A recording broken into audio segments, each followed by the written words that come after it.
सुखदुःखे समयकृत्वा लाभालाभौ जयाजयौ तो युद्धाय युजस्व नैवं पापम वाप्स्यसि. अर्थात आपल्या भगवद्गीतेच्या भगवान श्रीकृष्णाने सांगितलेल्या या उपदेशानुसार लाभ हानी, जय पराजय, मान अपमान किंवा जीवनातले जगण्यातले चढ उतार या कुठल्याही गोष्टींचा विचार न करता तमा न बाळगता धर्मकार्यासाठी, धर्मयुद्धासाठी, आपण निवडलेल्या सत्कार्यासाठी, सत्कर्मासाठी सातत्यानं लढत राहणं हेच खरं पुण्यकर्म आहे. नमस्कार मंडळी, मी प्राध्यापक प्रवीण धनंजय कासार, रॉयल मीडिया प्रस्तुत आणि मंत्र गुरुकुलम पुणे प्रायोजित रॉयल हिरोज या विशेष कार्यक्रमामध्ये तुम्हा सर्वांचं मनपूर्वक स्वागत करतो. आजच्या या रॉयल हिरोजच्या विशेष सिरीजमध्ये ज्या तरुणाला आम्ही आमंत्रित केलंय त्या तरुणाचा जीवन प्रवास आपण आज उलगडून पाहणार आहोत. मी जरी तरुण म्हणत असलो तरी या तरुणाला 40 वर्षांचा पत्रकारितेतल्या संघर्षाचा मोठा अनुभव आहे. या तरुणानं त्याच्या कारकिर्दीची सुरुवात ही पोस्टातला एक जबाबदार कर्मचारी म्हणून सुरू केली आणि हाच तरुण कधी काळी संगणकाच्या कीबोर्डवर झगडणारा बातमीदार म्हणून काम करू लागला. तो तरुण दैनिक शिवनेरच्या रिपोर्टिंग रूममध्ये ज्वलज्जाल सत्याचा पुरस्कार करणारा बातमीदार बनला. तर तोच तरुण या संघर्षमय प्रवासातला एक एक टप्पा पार करत करत आजच्या दैनिक राज्य लोकतंत्रचा एक यशस्वी संपादक बनतोय आणि तोच तरुण एक निडर समाजकारणी म्हणून देखील काम करत आहे. या तरुणाचं तत्व एकच आहे, सत्य आहे ते लिहायचं आणि जे काही थोतांड आहे ते उघडं पाडायचं. आणि हे सगळं करत असताना शेतकऱ्यांच्या वेदना असोत, कामगारांच्या लढाई असोत किंवा शासन प्रशासनातली विसंगती असोत, या सगळ्यांवर कठोर प्रहार करायचा.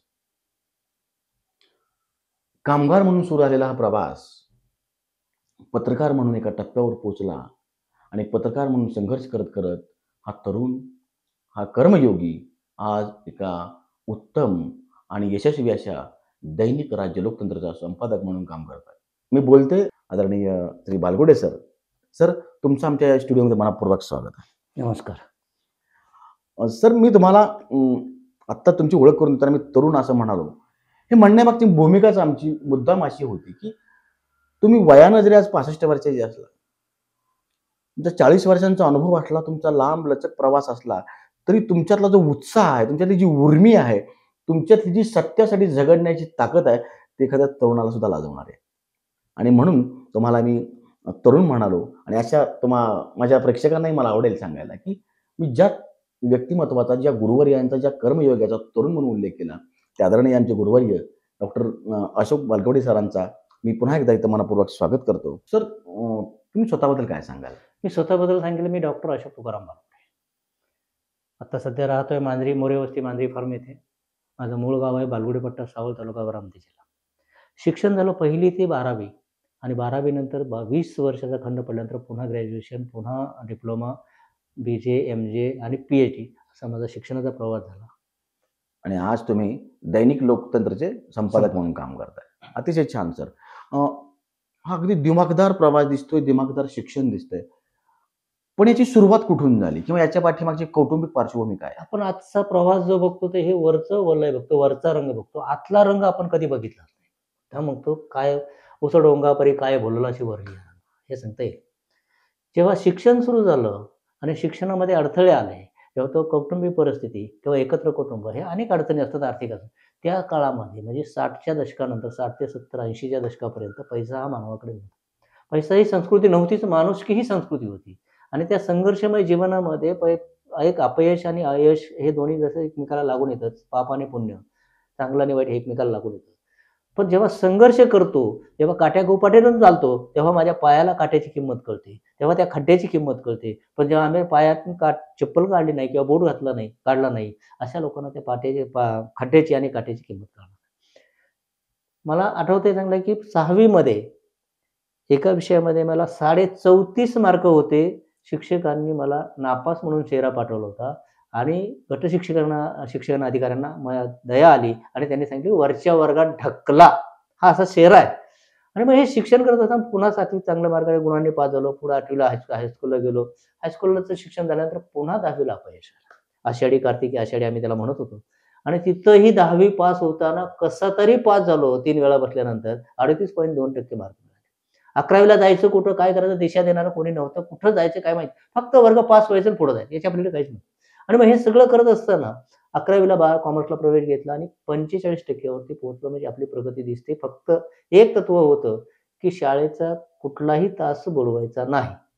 नोट्स सगळ्या काढायच्या. 11वीला प्रवेश घेतला. 11वीचे वर्ग सुरू झाले. नोट्स काढायचं सुरू झालं. व्यापारशास्त्र हा माझा आवडीचा विषय. 6माही परीक्षेच्या वेळेस पहिल्या सत्राची परीक्षा असताना 2 दिवस अगोदर माझी वही चोरीला गेली नोट्स काढण्याला. आमच्या प्राध्यापकांना सांगितलं, काळंगे सरांनी, की कोणी घेतली असेल तर त्या, ते तुम्हाला परत पाहिजे तर लिहून देतील. पण एवढं मोठं मन त्यावेळेस नव्हतं किंवा नसावं किंवा त्यालाही वाटलं नसेल, नाही दिलं. पण एवढ्यावर थांबलं नाही. पुन्हा वार्षिक परीक्षेच्या अगोदर 2 दिवस पुन्हा चोरीला गेली. पण माझ्या हातात लिहिलेलं लिखाण जरी चोरीला गेलं असेल, माझ्या डोक्यात होतं ते चोरीला गेलं नाही. 12वीच्या बोर्डाच्या परीक्षेमध्ये फर्स्ट क्लास तर मिळालाच, पण व्यापारशास्त्रामध्ये फर्स्ट क्लास फर्स्ट मिळाला.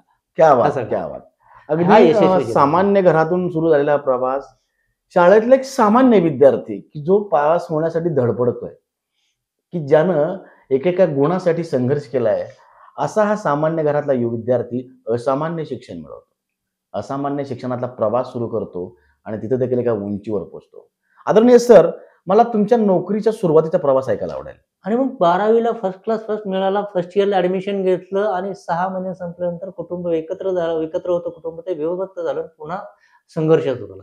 म्हणून नोकरीसाठी मुंबई गाठली. थेट मुंबई. बारामती ते थेट मुंबई, म्हणजे छोटंसं गाव आणि तिथून हायस्कूलला बारामती, तिथून मुंबई गाठली. मुंबईमध्ये गेल्यानंतर नोकरी हातात तर नव्हती, पण आमचे चुलते आणि आम्ही दोघांनी संघर्ष केला, की नोकरीला कुठेतरी लावायचं, क्लार्क, टायपिस्ट किंवा काही जी मिळेल शिपाई ती नोकरी करायची. म्हणून पोस्टामध्ये पोस्ट मास्तरची ओळख काढून तिथेपर्यंत नोकरीला नेलं. पण तिथं संघर्ष काही टिकला नाही, कारण माझं वजन माझ्या माहितीनुसार 20 किलो होतं. आणि 20 किलो वजन आणि ती पोस्टाची जी भरलेली बॅग, पत्राची बॅग होती, ती साधारणतः 30-35 किलोची होती. काय मला उचलून वरती नेणं शक्य नव्हतं. मी म्हटलं मला काय जमणार नाही, मी सोडून दिलं. मग ते सोडून दिल्यानंतर मग आता काय करायचं, मी नोकरीसाठी आलोय.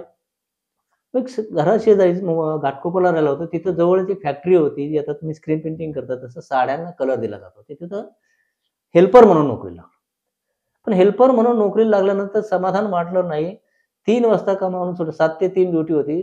ती संपल्यानंतर पोटामध्ये सर्टिफिकेट टाकायचं 12वीचं टायपिस्टचं आणि हे सगळे सर्टिफिकेट पोटामध्ये टाकायचं. मुंबई सेंट्रल, विटी स्टेशन, चर्चगेट या परिसर, दादर या परिसरामधल्या कार्यालयामध्ये जाऊन भेटायचं आणि इंग्लिशमध्ये बोलायचं, I want service, peon, typist or clerk. आणि हा संघर्ष करत असताना एक दिवस चर्चगेटच्या बाजूने गेलो, योगक्षेम बिल्डिंग LICची. आणि ते LICच्या बिल्डिंगमध्ये वाचलं, समोर एक बोर्ड लावलेला बघितला, की ज्याला फर्स्ट क्लास आहे 12वीला, त्याला टेम्पररी क्लेरिकल असिस्टंट म्हणून नोकरी मिळणार आहे. आणि त्याच्यानंतर मी तिथं घुटमळत असताना एका शिपाईने सांगितलं, की साहेब, अरे बाळा काय बघतोस तू? नाही म्हणलं, मी नोकरीसाठी आलो. तू पहिल्या मजल्यावरती जा. शीत साहेब आहेत, AO ॲडमिनिस्ट्रेशन ऑफिसर, त्यांना भेट. मग त्यांना भेटलो.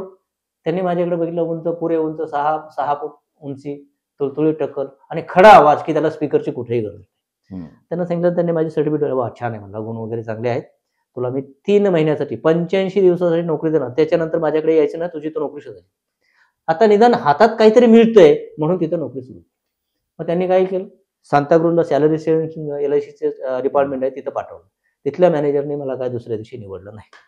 त्यांनी फोन करून सांगितलं, मला का निवडलं यांनी माझ्यावरती काय एवढा विश्वास दाखवला शीत साहेबांनी. मला आजही आठवतो त्यांचा चेहरा माझ्या डोळ्यासमोर. त्यांनी फोन केला, त्यांना सांगितलं, अरे बाबा म्हणले, हा खेड्यातून आलेला लाजरा बुजरा मुलगा आहे, हा तुला शहरातल्या मुलांसारखी चटपटीत उत्तर देणार नाही, पण काम यशस्वी चांगलं करेन एवढा मला काय बघितलं माझ्याकडे. मी पहिली एक भेट झाली, मी फक्त 15 मिनिटं त्यांच्याशी बोललोय आणि त्यांनी माझ्यावरती एवढा विश्वास टाकला. आणि मग त्यांनी पाठवून दिलं, सांगितलं की ते पाठवून दे. मग त्यातनं नोकरीला सुरुवात झाली. 15 दिवस माझं काम बघितलं आणि काम बघितल्यानंतर मला बोलवून घेतलं. आता एवढ्यावर थांबायचं नाही, इथं टायपिंगचं मशीन आहे, 1 ते 2 जेवणाची वेळ असते, तिथं प्रॅक्टिस करायचं. म्हणजे टायपिंगचं प्रॅक्टिस त्यावेळेला टायपिंग याला फार महत्व होतं. हा ही 81ची घटना. आणि मग टायपिंग करत असताना तोपर्यंत कालावधी संपला नोकरीचा. 85 दिवस संपून गेले. आता पुढे काय चुलते संपामध्ये, गिरणीच्या संपामध्ये गावाला आलेले मी एकटाच तिथं. बरं, कोणाला आधार नाही, कोणी सांगणारं, मार्गदर्शन करणारं, गाईड करणारं कोणी नव्हतं. मग पुन्हा चर्चगेट, विटी स्टेशन या साईडला फिरायला सुरुवात झाली. पुन्हा हा संघर्ष प्रवास. माझ्या माहितीनुसार 10 एप्रिल ते 8 मे 1982 दरम्यान मी नोकरीसाठी झगडत होतो. फिरत होतो कार्यालयात. आणि त्या 8 मेला पटनी कॉम्प्युटर रिजंट चेंबर मुंबईला नरिमन पॉईंटच्या ठिकाणी ऑफिसमध्ये गेलो, तिथं बोललो आणि ज्यावेळेस त्या पद्धतीने मी इंग्रजीमध्ये बोललो, की "sir I want service, peon, typist or clerk." कुठलीही मिळाली तरी मला नोकरी पाहिजे. मला बाकी काही नाही. मला नोकरी पाहिजे. पगार वगैरे हे मी कधीच विचारलं नाही. आणि मग त्यांनी लगेच सुदैवानं, माझ्या सुदैवानं जनरल मॅनेजर पण तिथेच होते. त्यांनी लगेच फोनवरून सांगितलं, की असं-असा एक मुलगा आला आहे. तर त्यांनी बोलवून घेतलं. मला ओरली विचारलं आणि टायपिंगची टेस्ट घेतली. तर टायपिंगचा प्रवास चांगला होता. माझी टेक्निकल बेस माझा फक्त टायपिंग झालेलं होतं. याच एका बेसवरती मला नोकरी मिळाली. मग त्यांनी सांगितली टायपिस्टची टेस्ट घेतली, चांगली आहे, ओके ठीक आहे, सोमवारपासून जाईल. 10 मे 1982 माझी पटनी कॉम्प्युटरमधली पहिली परमनंट नोकरी. आणि मग प्रवास करत असताना ती फोटो टायपिंग, आज जे तुम्ही लेझर प्रिंट वगैरे मोबाईलवर टाईप करता ना, याला पहिलं फोटो टाइप सेटिंग म्हटलं जायचं. ते टाईप केल्यानंतर त्याला कमांड द्यायला लागायची. म्हणजे 8 पॉइंटचा, 10 पॉइंटचा, 12 पॉइंटचा जे शब्द होते, जी शब्दाची उंची आहे आणि 2 लाईनीमधील अंतर आम्ही जे म्हणतो, की 2 ओळीतलं अंतर आपल्याला वाचता आलं पाहिजे. तसं नाही, तर जेव्हा लिहितो त्यावेळेस 2 ओळीमध्ये जे अंतर असतं त्याला लीडिंग म्हटलं जातं. आणि लांबी, रुंदी, उंची हे सगळ्या गोष्टी शिकलो. आणि हे सगळं शिकत असताना एक कमांड जर चुकली तर अख्खं ब्रोमाड व्हायला जायचं. त्याच्यासाठी डेव्हलपर होतं, फिक्सर होतं, ब्रोमाइड होतं. या सगळ्या डार्क रूममध्ये जेव्हा आपलं पूर्वीचं फोटो डेव्हलप करायचे त्याला डार्क रूम लागत होते. आता काही गरज नाही. आता टेक्निकल फार तंत्रज्ञान पुढे आलं. आणि मग हे सगळं करत असताना त्यांनी मला कानाला धरून शिकवलं. त्यावेळेस वाईट वाटायचं, कसली मी नोकरी करतोय, काय करतोय? पण आज अभिमानानं सांगेन, की माझे सुपरवायझर ज्याने मला शिकवलं ते बाबू जॉन, साऊथ इंडियन, केरळचे.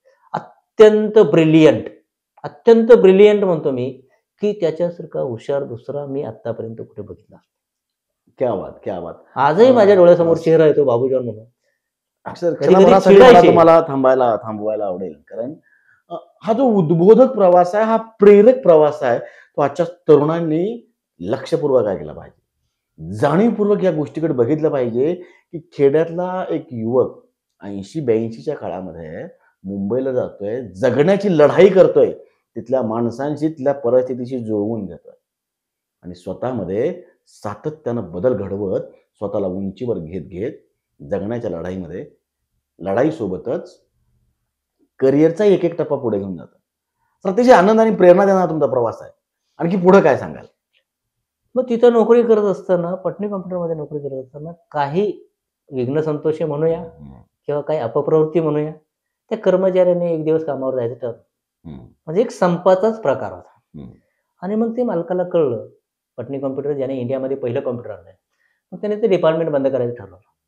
मग एक कमी करत गेले आणि माझा नंबर आल्यानंतर मला साहेबांनी सांगितलं, की डायरेक्टरनं बोलवलंय. म्हणलं, "साहेब तुम्ही सगळ्यांना काढलंय बरोबर आहे, ठीक आहे किंवा काही सोडून गेले.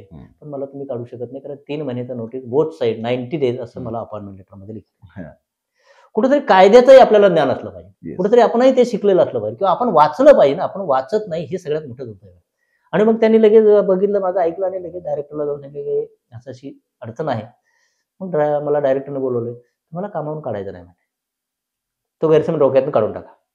तुम्हाला आम्ही फक्त या डिपार्टमेंटमधून दुसऱ्या डिपार्टमेंटमध्ये पाठवतो. वर्ग करतोय." मग डाटा एंट्रीमध्ये वर्ग केला.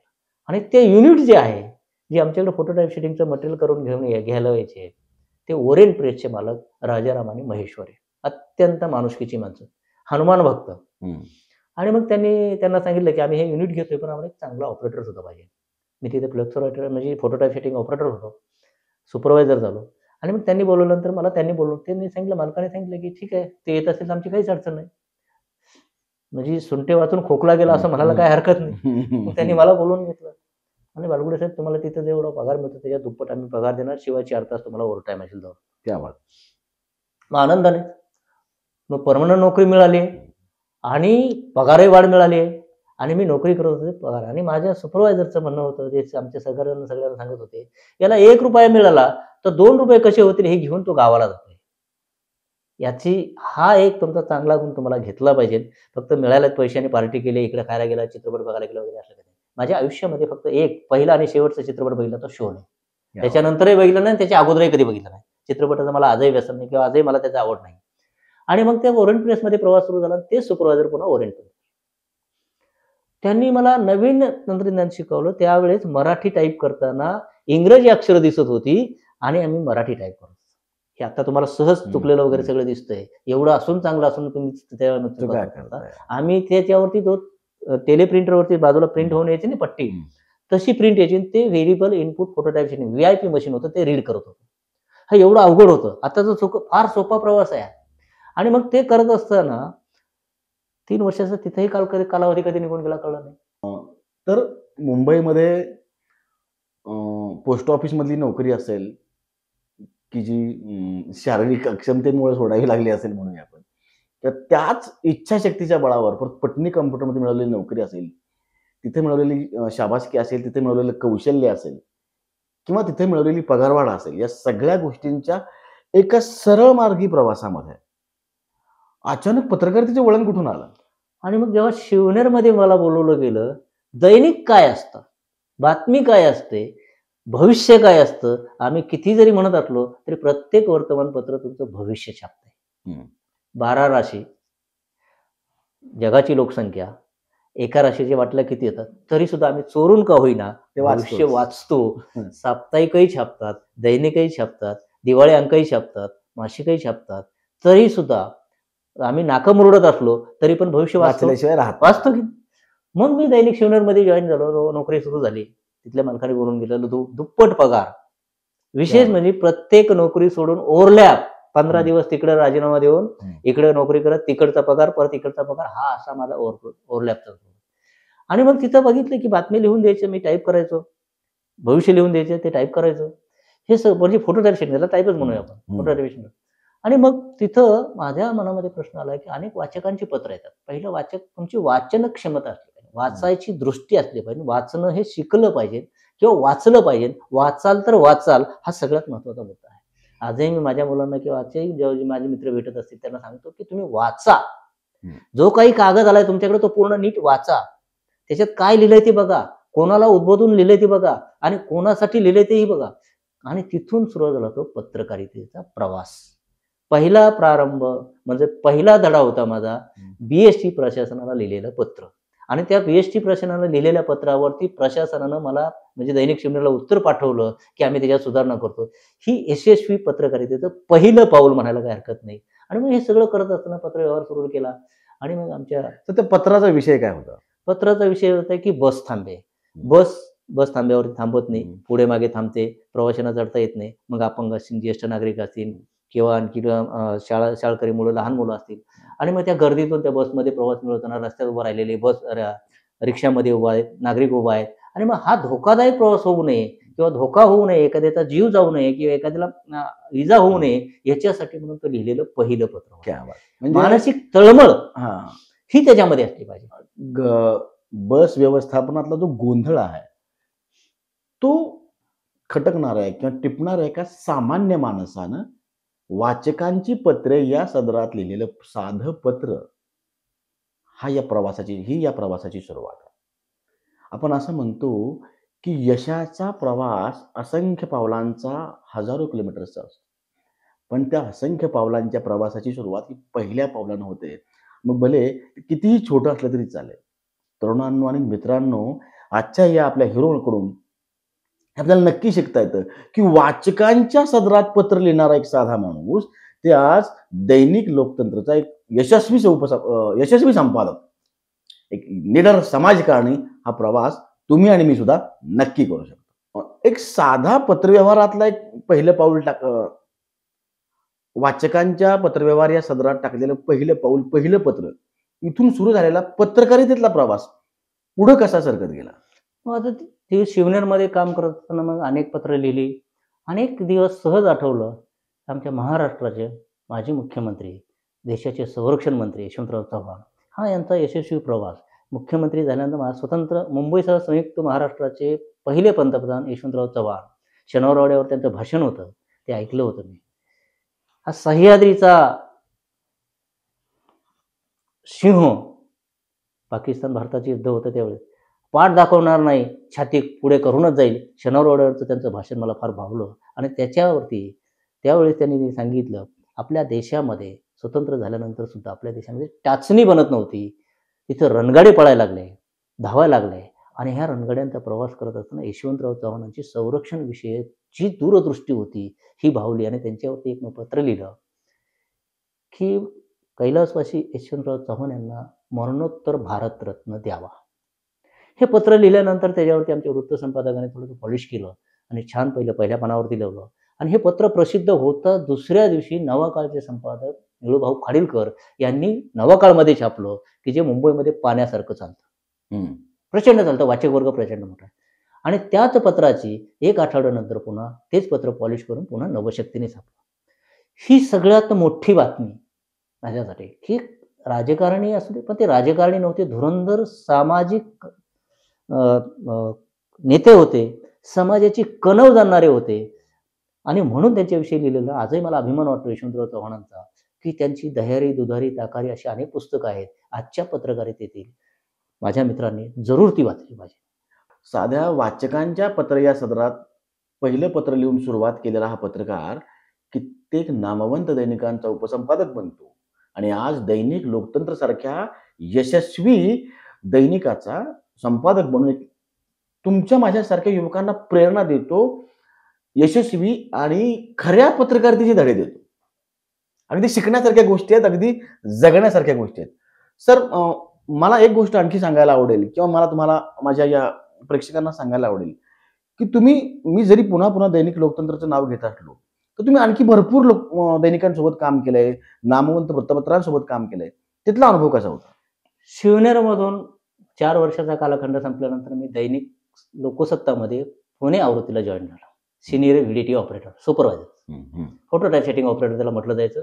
आणि तिथं पुण्यात आल्यानंतर एस टीचा प्रवास झाला आणि त्या एस टीच्या प्रवासामध्ये कंडक्टरनं दिलेली वागणूक ही लांछनास्पदच होती. वास्तविकता ती एस टी ठाण्यावरून निघाल्यानंतर स्वारगेटवरून हडपसर मार्गे ती पुढे पंढरपूरकडे जाणार होती. त्यांना मी विनंती केली, की मला हडपसरमध्ये सोडा. नाही म्हणे, तुम्ही इथेच उतरून घ्या. आणि मग तिथं ते मी मुंबईवरून आणलेलं माझं सगळं सामान होतं, ते खाट, गादी वगैरे सगळं ट्रान्सफर होऊन झाल्यानंतर सगळं आणलं होतं. तिथं उतरवलं. तिथून मला आता जायचं मुंबईवरून, मी इथं ठाण्यावरून मी इथं आलोय ₹15 आणि हडपसरला तिथून माझ्या रिक्षावाल्याने मला किती ₹70 मागितले. मुंबईवरून आलोय ₹15 आणि इथून हडपसरला जायला मला जर ₹70 मागत असेल आणि ही जर अशा पद्धतीने जर सामान्य नागरिकांची लूट होत असेल आणि एक कंडक्टरच्या आडमोठ्या भूमिकामुळे हा जर जनतेला प्रवास आहे, ही एस टी ही सामान्य माणसासाठी सुरू केलेली आहे. आणि मग पुन्हा त्याच्यावरती एक पत्र लिहिलं. प्रशासनाला पत्र लिहिलं, प्रशासनानं उत्तर दिलं आणि त्या कंडक्टरला त्याला काय शिक्षा करायची ती केली, तो भाग पुढचा. आणि मग हे सगळं करत असताना लोकसत्तामध्ये मी काम करत होतो. मीनवाईल मागे पुन्हा येतो थोडं, की दैनिक शिवनेरमध्ये काम करत असताना फोटो टाईप सेटिंग हा विषय एक महत्त्वाचा होता. GIPT, government institute of printing technology. इथं फोटो टाईप सेटिंग शिकवण्यासाठी मी माणूस पाहिजे होता. मला त्यांनी माझा कोणीतरी नाव सुचवलं आणि त्यांनी मला बोलवलं. मी ते त्यांना शिकवलं. फोटो टाईप सेटिंगमध्ये काय असतं, फॉन्टमध्ये काय असतो, लीडिंगमध्ये काय असतं, हे सगळं शिकवलं. तिथल्या प्राचार्याने सांगितलं, पाटील सर म्हणून होते, त्यांनी सांगितलं, की बालगुडे साहेब, तुमची इथं नियुक्ती योग्य आहे, होऊ शकतात, पात्रता आहे, सगळं आहे, पण 0 बजेट न उठवल्यामुळे आम्हाला तुम्हाला घेता येत नाही. आता तिथं झाल्यानंतर मग त्यांनी एक सर्व ते पिशेत्रमध्ये त्यांनी रिसबूड म्हणून सर्व ते रिसबूड सरांनी सांगितलं, की बालगुडे साहेब, तुम्ही पुण्याला गेल्यानंतर ग्रॅज्युएशन पहिलं पूर्ण करा. शिक्षणाला फार किंमत आहे. तुम्हाला वाटत असेल कागद, पण शिक्षणाला किंमत आहे. मग पुण्यात आलो. लोकसत्तामध्ये प्रवास सुरू झाला. माझं 87ला लग्न झालं. पुन्हा संसार सुरू झाला होता. इकडे नोकरी सुरू होती, इकडे कालखंडही सुरू होता, सगळं चालू होतं. गावाकडे आई वडील होते, गावाकडे शेती आहे, त्याच्यासाठी मदत करायला लागली. भाऊ होते, बहीण होती, हे सगळ्यांचा सांभाळ करत असताना किंवा सगळ्यांना मदत करत असताना हा सगळा प्रवास सुरू झाला. आणि मग लोकसत्तामध्ये आल्यानंतर पुन्हा लिखाणाला सुरुवात झाली. परिसरातल्या बातम्या द्यायला लागलो. हडपसर आणि परिसर, कारण हडपसरमध्ये राहतोय, कर्मभूमी ज्याला म्हणतो आपण. मग इथल्या बातम्या द्यायला सुरुवात केली. मग एक दिवस मनामध्ये असा प्रश्न आला, त्यालाही 10 वर्षाचा खंड गेला. मी हे सगळं करून देतोय, बरोबर असूनही मी त्यांच्याकडे जाऊन का विचारतोय? का हा प्रश्न प्रत्येकाला पडला. मग त्यापेक्षा मी हे शिक्षण घेतलं तर? मग मी टिळक विद्यापीठात जाऊन ते चौकशी केली आणि तिथे प्राध्यापक दीपक देशपांडे होते आणि सुनीता दिघे प्राध्यापिका होते. त्या दोघांनी मला सांगितलं, की तुम्ही 12वी झालेलं, तुम्हाला थेट प्रवेश मिळेल, काही अडचण नाही. Certificate journalism. प्रवेश घेतला, फॉर्म भरला, सगळं झालं आणि पहिल्या दिवशीचा वर्ग सगळ्यांना ओळख करायला सांगितली आणि सगळे ओळख करून देत असताना 110 विद्यार्थी वर्गामध्ये होते. ग्रॅज्युएट होते, डबल ग्रॅज्युएट होते, इंजिनियर होते, डॉक्टर होते, वकील होते आणि मी 12वी झालेलो. मला घाम फुटला अक्षरशः, हात ओले झाले. मी कसं तरी नाव सांगितलं आणि बसलो. आणि मग तिथून सुरू झाला.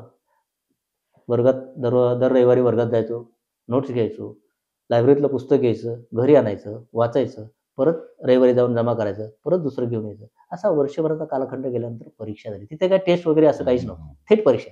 आणि परीक्षेला सामोरे जात असताना परीक्षा दिली. मध्यंतरीच्या काळामध्ये आमचे सहकारी बऱ्याचपैकी दिवसातही होते. आता काय कुठे पत्रकार होणार आहे, संसार झालेला, सर्व नोकरी, परमनंट नोकरी आहे, वेज बोर्डवरती सगळं चांगलं आहे, काय कशाला करतोय काय वगैरे हे सगळ्या गोष्टी असतात. मग हॅमरिंग झाल्यानंतर मी सोडून द्यायचा विचार केला. पण आमचे एक दिनेश थिटे नावाचे उपसंपादक होते. त्यांनी म्हणले, "हे बघ बालगुडे, तुला नावं ही सगळीच ठेवणार आहेत.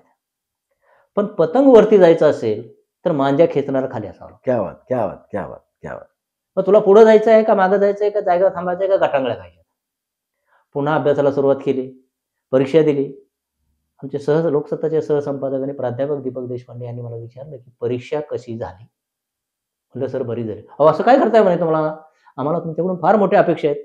दीपक देशपांडे फार मोठा खडा आवाज त्यांचा, स्पीकरची कुठं गरज नाही त्यांना. हां. आणि मग त्यांनी सांगितलं, परीक्षा झाल्यानंतर मी त्यांना रिझल्ट विचारला. ऑगस्ट महिना होता आणि तिकडून खड्या आवाजात सांगितलं, "फार दिवे लावलेत." आता म्हणलं आपण नापास झालो असेल, अजून दुसरं काय होणार आहे, एखादा विषय गेला असेल, बघू. तरी पण तुम्ही येऊन तुमचा रिझल्ट काय आहे तो घेऊन जावा, तुमचं काय जे तुम्ही काय केलेलं आहे, गोंधळ घातलेला आहे तो घेऊन जावा. मी गेलो पावसात. आमच्या सुपरवायझरला सांगितलं, की मी विद्यापीठातून जाऊन येतो. घेतलं, गेलो तिथं पावसात भिजत गेलो होतो.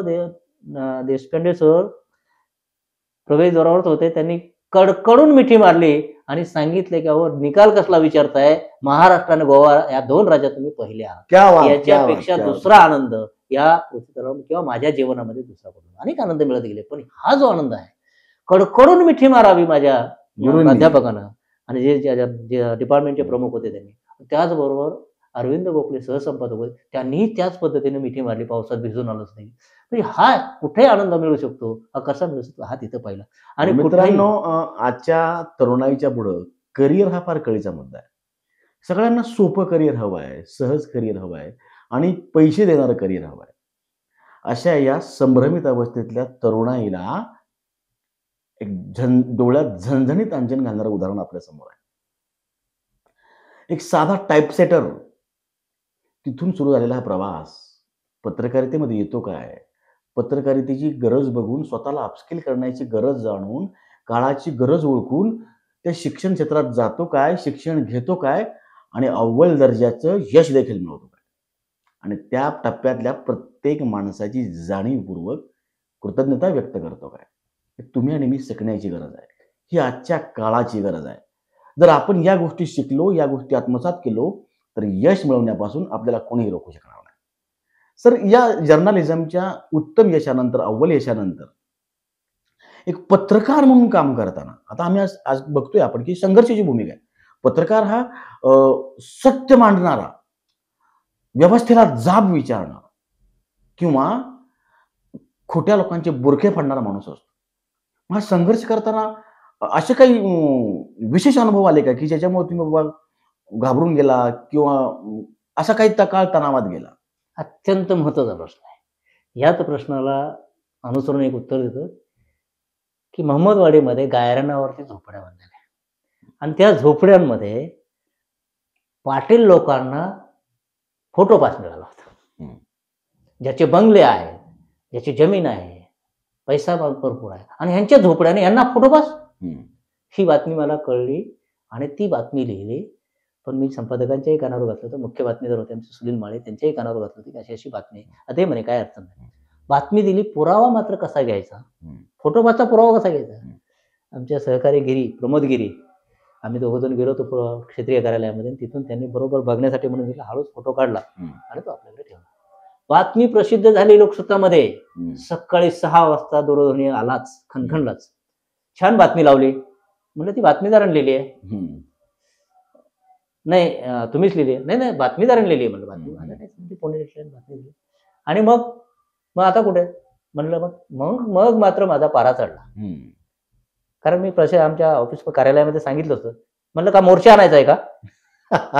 त्याच्यापेक्षा मीच तिकडे येतो म्हणलं, कुठे यायचं सांग. मग त्याचा आवाज खाली आला. नाही सर, असं एवढं अंगावर येऊ नका. आणि मग तो विषय मी पुन्हा सुनील माळींच्या कानावरती घातला आणि त्यांनी सांगितले, "ठीक आहे, काय घाबरू नको, आपल्याकडे पुरावे आहेत आणि फोटो पार्सल आणि तुम्ही चुकलेलंच आहात, तर तुम्हाला आवाज चढवून बोलायचा अधिकारच राहत नाही." हा तिथला पहिला संघर्ष सगळ्यात मोठा. आणि त्याच्यानंतर टोल ना इथे जकात नाका होता शेवाळवाडीला आणि ह्या जकात नाक्यावरती 0 पोलीस ट्रक ड्रायव्हरकडून पैसे वसूल करतात. हे आम्हाला माहिती कळल्यानंतर आमचे बातमीदार होते हडपसरचे सुधीर मेतेकर, त्यांच्याबरोबर आम्ही रात्री 11 वाजता 11 ते 2 या वेळेत जकात नाक्याच्या बाजूला एकदम थांबलो होतो, की जेणेकरून आम्ही दिसणार नाही, नाहीतर आम्हाला तिथंच चोपून काढलं असतं काठ्यांनी त्या. आणि मग ते सगळं बघितलं, त्याचा फोटो काढला मोबाईलमध्ये. आमचे मोबाईल आत्ताचे अँड्रॉइड सारखे मोबाईल नव्हते. तसं तरी फोटो काढला, ती बातमी केली. 2 मालिकांमध्ये लावली आणि तिथली 0 पोलिसांची वसुली काही काळ का होईना पण थांबवता आली, याचा मला अभिमान वाटतो. हे असं करत असताना अनेक बातम्या केल्या, अनेक संघर्ष केले. 2009ला कन्स्ट्रो 2009 शिवाजीनगरला भरला होता. बांधकाम क्षेत्राविषयी ते लोकसत्तामध्ये अनेक लिखाण केलं. वास्तुरंग पुरवणी आहे, क्रीडा विश्व आहे, शिक्षण विश्व आहे. या अनेक वेगवेगळ्या पुरवण्यांमध्ये लेख लिहिताना अनेक संघर्ष असे. काही जुने जे बातमीदार होते, की जे अधिकृत बातमीदार म्हणू आपण त्याला, सरकार कंपनीने नेमलेले. मी काय कंपनीने नेमलेला, मी सुपरवायझर, व्हीडीटी ऑपरेटर, पण बातमीदार म्हणून 24 तास काम करणार. बातमी हा माझा जीव आहे, बातमी हा माझा प्राण आहे, बातमी ही बातमी खातो आणि बातमी जगतो. क्या बात, क्या बात. बातमीशिवाय आम्ही जगू शकत नाही. आणि मग ते काही थोडं चुकलं की लगेच सांगायचे. पण तो माझ्यासाठी त्यावेळेचा वाईट प्रसंग जरी असला तरी माझ्यासाठी शिक्षणाला दूरदृष्टी किंवा ते सुधारून पुढे जाण्याचा मार्ग होता. चूक ही तुमची कडू गोळीसारखी आहे, ती गटकन गिळायची असते आणि आजार बरा करायचा असतो, त्याच्यासाठी चूक असते. आणि मग तोच मार्ग मी अवलंबला आणि मग बऱ्याच विषयावरती लिखाण लिहिलं. तुम्ही आव्हानं सांगितली, त्यातले चॅलेंजेस सांगितलेत, पण असं एखादं प्रवास आहे किंवा असे काही आठवणी आहेत का, की ज्या तुम्हाला आजही मोहरून टाकतात, की तर मी ते काम फार छान केलं होतं किंवा त्या कामाने मला आनंद मिळाला होता? शिक्षण विषयक या सदरामध्ये जेव्हा लिहिलं होतं, अनेक शाळांची माहिती लिहिली, अनेक शाळा आणि मग नगरची एक शाळा आहे, ज्या शाळेमध्ये लालबहादूर शास्त्रींनी मुक्काम केलाय, इंदिरा गांधींनी भेट दिलेली आहे, अशी मोठी शाळा, नामवंत शाळा आहे. आणि त्या शाळेत हे वाचल्यानंतर, लोकसत्तामधलं सदर वाचल्यानंतर त्यांचा फोन आला संपादकांना, की सर बालगुडे साहेब आहेत, त्यांना सांगता का आमच्याकडून शाळा आहे, या शाळेची थोडीशी माहिती घेता येते बघा. मग संपादकांनी मला सांगितलं, की बघ नगरला अशी अशी शाळा आहे, तिथे जाऊन बघ काय आहे ते. मग त्या शाळेमध्ये गेल्यानंतर तो जो थाट होता, माझा एक प्रवेशद्वारापासून स्वागत करण्याचा, हा पहिला अनुभव माझा, की मी कोण साधा एक ऑपरेटर आहे आणि माझा एवढा सन्मान होतोय. मग तिथं ढोल लेझिम, ते मुली वगैरे सगळं स्वागत. मग पंडित जवाहरलाल नेहरूंची प्रतिमा, इंदिरा गांधीची प्रतिमा, लालबहादूर शास्त्रीची प्रतिमा यांचं पूजन आणि हा सगळा फोटोग्राफ, हा सगळा प्रवास बघत असताना मला एवढं भान झालं, की अरे आपण खरंच चांगलं काम केलं तर आपल्याला कोणीतरी शाबासकी देतं. ही कौतुकाची अनेक प्रकारे मिळालेली ही मोठी थाप होती. आणि मग ते सगळी शाळेची माहिती घेतली. मग ते शाळा कशी सुरू झाली, मग शाळेचा प्रवास कसा आहे, मग या शाळेतली मुलं कशी आहेत, मग मुलांशीही संवाद साधला. आणि मग ते छापून आल्यानंतर त्यांचा दुसऱ्या दिवशी फोन आला संपादकांना, की खरंच आम्हाला अपेक्षितही नव्हतं, की एक चांगल्या शब्दामध्ये मांडणी होऊन पूर्ण अर्धपान हे लिहिलं गेलेलं आहे. जवळजवळ 800 शब्दाचा लेख होता तो. 3-4 फोटो त्याच्यात वापरले होते. डिझाईनही चांगलं केलं होतं. आणि मग हा जीवन प्रवास किंवा हा जो लेखनाचा प्रवास आहे, याच्यातून एक स्फूर्ती मिळत गेली, एक चालना मिळत गेली, की नवीन शब्द मला काय आठवतात का, हे त्याच्यातून मी शिकत गेलो. दररोज एक नवीन शब्द शिकला. मी नेहमी आजच्या बातमीदारांना सांगतो, की एक शब्द दररोज शुद्ध लिहायला शिका. वर्षभरात 360 शब्द लिहून होतील. पुन्हा तुम्हाला शुद्ध लेखन मागे वळून बघायची गरज नाही. एवढं क्या बात. तर पत्रकार मित्रांनो, आपण आपल्या कामात सातत्य राखलं, ते सत्य असलं, तर समाज आपल्या चांगल्या कामाची नक्की दखल घेतो. याचंच एक छान उदाहरण त्यांनी सांगितलं. अगदी कृतज्ञतापूर्वक ते बोलतायत, की त्या शाळेनं माझ्या कामाची पहिली दखल घेतली आणि तिथून मग पुढं आनंदाचा प्रवास सुरू झाला. सन्मान मिळत गेले, यश मिळत गेलं, पदं मिळत गेली आणि त्यावेळी मात्र त्या पदाची जबाबदारीची जाणीव ठेवून त्याच पद्धतीचं काम पुढं करत गेले. अशा नुसती पत्रकारिताच न करता, नुसतं उपसंपादकाची खुर्चीच न सांभाळता, या कर्मयोग्यानं नवीन पत्रकार घडवण्यास देखील काम केलं. पत्रकारितेतल्या नव्या युवकांना नवी दिशा देण्यास देखील काम केलंय. सर, या प्रवासाबद्दल काय सांगाल? याच्यात एक थोडंसं मागं वळून सांगतो. कन्स्ट्रोची जेव्हा प्रदर्शन भरलं होतं घराचं, त्या प्रदर्शनामधल्या सगळ्यांनी बातम्या केल्या. भरलं प्रदर्शन छान आहे, अमकं आहे, फलान आहे वगैरे. पण मी टिपलं ते लाकडी घर. बाहेर मांडलेलं घर होतं ते लिहिलं. आणि त्या घराविषयी मी लिहिला, एक स्वतंत्र लेख लिहिला आणि तो मुंबई आवृत्तीलाही छापून आला, पुणे आवृत्तीलाही छापून आला. आणि मुंबई आवृत्तीला छापून आल्यानंतर मला त्या कन्स्ट्रोचे जे प्रमुख होते, त्यांचा पीएचा फोन आला, की तुम्हाला साहेबांनी बोलवलं आहे. तर म्हटलं काहीतरी चुकलं असेल. मला भीती भरली. मग मी संपादकांना सांगितलं, की असा-असा फोन आलाय. म्हणे "काही घाबरू नको, तू जाऊन ये, मी बघतो काय आहे ते." म्हणजे पाठीमागचं जे तू लढ, मी बघतो काय आहे ते. अशी शाबासकी किंवा असं एक धीर देणारे ही जी मंडळी होती, मुकुंद संगोराम संपादक आमचे लोकसत्ताचे. आणि मग मी तिथं गेल्यानंतर माझा थाट मंत्र्याच्या पेक्षाही मोठा तिथं स्वागत. आणि त्या ह्याच्यामध्ये त्यांनी सगळं स्वागत केलं. सगळ्या डायरेक्टरची मीटिंग बोलवली, सगळ्या संचालकाला बोलवलं. त्याच्यासमोर माझी ओळख करून दिली. शाल, श्रीफळ आणि ही टाय ही तिथं दिलेली आहे. क्या बात! अभिमानाने आजही मी वापरतो. ही टाय त्यांनी तिथं दिलेली. आणि मग सगळं एवढं सगळं दिलं आणि मग तिथं पेन वगैरे सगळं सेट दिलं. मी आलो आणि ऑफिसमध्ये दिलं त्यांच्या संपादकांच्या टेबलवर. "अरे म्हणले वेडा आहे का तू? हे तुझं काम आहे, हे माझं नाहीये. हे तुला दिलंय. हे तुला दिलं, हे तू वापर." आणि म्हणून मी आज ही टाय कायमस्वरूपी वापरतो. त्याचं कारण की 2009 पासून मी टाय वापरतोय. रुनवाल बिल्डर. हं, मी होतो नॉन एडिटोरियल डिपार्टमेंटला. हं. माझ्याकडे व्हिजिटिंग कार्ड नव्हतं आणि त्यांची मुलाखत घ्यायला मला संपादकांनी सांगितलं. आता मी गेलो सकाळी 6 वाजता, जसं आपल्याकडे 6 वाजता आलो, त्यावेळेस 6 वाजता भांडारकर रोडला गेलो आणि तिथे गेल्यानंतर ते आले. आल्यानंतर मी तिथे बसलो होतो. पीएने त्यांना लगेच सांगितलं, की साहेब आलेले आहेत. मग त्यांनी मला बोलवून घेतलं. म्हणजे तुमचं व्हिजिटिंग कार्ड. म्हटलं व्हिजिटिंग कार्ड नाहीये. त्यावेळेस साधा मोबाईल होता. हं, नोकिया, नो आयकिया आम्ही त्याला म्हणतो. हं, आणि मग त्यांनी म्हटले, "नाही, मी कोणालाही मुलाखत देत नाही. हं. मी बातमीदारांनाच मुलाखत देतो." कारण मी बातमीदार म्हणून माझा शिक्का नव्हता. माझा सीनियर व्हिडिओ ऑपरेटर म्हणून शिक्का होता. मग मी फोन केला संपादकांना. संपादकांनी त्यांना मला म्हणे, "दे त्यांना फोन." दिला. मग त्यांनी काय सांगायचं ते सांगितलं. मग मुलाखत घेतली वगैरे सगळं झालं. आलो. घरी न जाता ऑफिसमध्ये आलो. ऑफिसमध्ये आल्यानंतर ती टाईप केली पूर्ण मुलाखत. मुलाखत टाईप केल्यानंतर लगेच दुसऱ्या दिवशी रविवारच्या अंकामध्ये प्रसिद्धही झाली. सकाळी 6 वाजता त्यांचा फोन आला. मला भीतीच वाटली काहीतरी चुकलं असेल म्हणून त्यांनी फोन केला. पण त्यांचा फोन होता, की "साहेब मी आत्तापर्यंत अनेकांना मुलाखती दिल्या, पण मी सांगितलं एक आणि छापलं एक." क्या बात! संजय रोनवाल जे गंगा विलेजच्या शेजारी हांडेवाडी रोडला जे मोठी बिल्डिंग आहे, त्या प्रोजेक्टची पहिली बातमी, पहिली मुलाखत होती. ती मुलाखत देताना बांधकाम क्षेत्रामधले होणारे टप्पे, बदलणारे टप्पे, ग्राहकांची अपेक्षा आणि बिल्डर बांधून देणारी घरं आणि त्याच्यामध्ये होत असलेले बदल, हा सगळा संगम त्याच्यामध्ये मांडलेला आहे. ते अजून माझ्याकडे आहे. ही खरं त्याच्यातली. आणि त्याच्यानंतर एक त्यांना जर्मन कोलॅबोरेशन मिळालं. हं, सगळ्या पत्रकारांना त्यांनी बोलावलं. पण मलाही विशेष आमंत्रण दिलं, तुम्ही सुद्धा यायचं. हं. संपादकांना सांगितलं, की "सर," त्यांनी बोललं, "नाही, ये जाऊन ये," म्हणे, "काही हरकत नाही." तिथे गेल्यानंतर सगळ्याच्या समोर ओळख करून देताना मला अभिमान वाटतो. नॉन जर्नलिस्ट डिपार्टमेंटचा हा माझा मित्र आहे. मी आत्तापर्यंत अनेकांना मुलाखती दिल्या, सगळ्यांनी मुलाखती छापल्या. पण मला आणि ग्राहकांना जे अपेक्षित आहे, ते खऱ्या अर्थाने छापलं असेल तर अशोक बालवडे. क्या बात! क्या बात! युवकांनो, आजकाल आपण कुठल्याही क्षेत्रात करिअर करायचं म्हणलं, की डिग्रीच्या मागे पळतो. तो डिग्री नावाचा कागद मिळवण्याच्या मागे आपण पळतोय. पण त्यातलं कौशल्य आणि त्यातलं पॅशन मात्र शिकायला आपण विसरतो. बालगुडे सरांकडे डिग्री नव्हती. तो डिग्रीचा कागद नव्हता, पण त्या कामाबद्दलचं पॅशन होतं. ते काम करण्याची तीव्र इच्छाशक्ती होती. आणि म्हणून रुनवाल बिल्डर सारखा एक प्रख्यात माणूस त्यांनी केलेल्या बातमीचं कौतुक करतो. त्यांच्याकडे कुठल्याही प्रकारचा डिग्रीचा कागद किंवा अधिकृत प्रमाणपत्र नसतानाही त्यांना या तत्कालीन सन्मान्य पत्रकारांमध्ये बोलवून त्यांचं विशेष कौतुक करतो. तुम्ही आणि मी, आपण आपण सगळेच सुद्धा हे सगळं करू शकतो. तुम्ही आणि मी सुद्धा हे सगळं करू शकतो. एका टप्प्यावर तुम्हाला जाणीव झाली, की नुसती पत्रकारितेची वृत्ती किंवा तशा प्रकारचं पॅशन असून चालणार नाही. तर त्याला डिग्रीची जोड द्यावी लागेल. आणि मग त्यासाठी तुम्ही ते प्रत्येक टप्प्यावर तुम्ही त्या डिग्र्या मिळवल्या, ते यशही मिळवलं. हा प्रवास कसा सुरू झाला?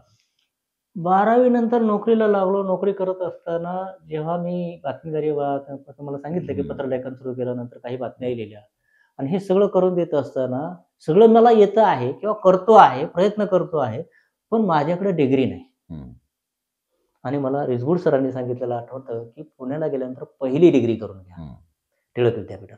आणि मग मी टिळक विद्यापीठात प्रवेश घेतल्यानंतर तर तुम्हाला सांगितलं, की जर्नलिझमला मी महाराष्ट्र आणि गोवा या 2 राज्यात पहिला आलो.